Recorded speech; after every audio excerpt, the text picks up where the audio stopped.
विषय त्याग वैराग है, समता कहिए जान। विषय त्याग वैराग है, समता कहिए जान। सुखदाई सब जीव सो, यही भक्ति परमान। कबीरदास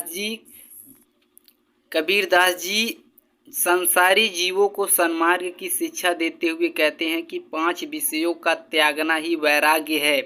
भेदभाव आदि दुर्गुणों से रहित होकर समानता का व्यवहार करना ही परम ज्ञान है और स्नेह उचित आचरण भक्ति का सत्य प्रमाण है। भक्तों में ये सद्गुण विद्यमान होते हैं।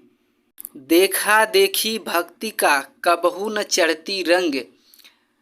विपत्ति पड़े यो छोड़सी, केचुली तजसी भुजंत।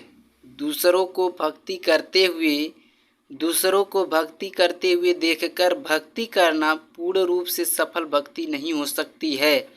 जब कोई कठिन घड़ी आएगी उस समय दिखावटी भक्ति त्याग देते हैं, ठीक उसी प्रकार जिस प्रकार सर्प केचुल का त्याग कर देता है। और कर्म सब कर्म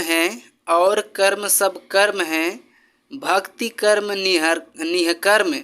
कहें कबीर पुकारी के, भक्ति करो तजी भर्म। कबीरदास जी कहते हैं कि आसक्ति के बस में होकर जीव जो कर्म करता है उसका फल भी उसे भोगना पड़ता है, किंतु भक्ति ऐसा कर्म है जिसके करने से जीव संसार के भाव बंधन से मुक्त होकर परम गति को प्राप्त होता है। अंततः हे संसारी जीवों, आसक्ति विषय भोगों को त्याग कर प्रेम पूर्वक भक्ति करो, जिससे तुम्हारा सब प्रकार से कल्याण होगा। भक्ति सब कोई कहे, भक्ति न जाने भेद।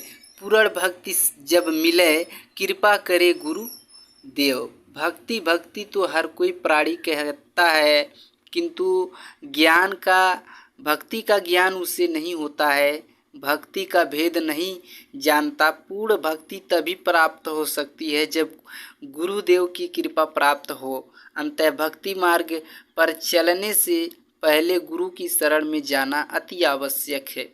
गुरु के आशीर्वाद और ज्ञान से मन का अंधकार नष्ट हो जाएगा। कबीर माया मोहनी, भाई अधियारी लोए। जो सोए सो मुसी गए, रहे वस्तु को रोए। कबीरदास जी कहते हैं कि माया मोहिनी उस काली अधियारी रात्रि के समान है जो सबके ऊपर फैली है।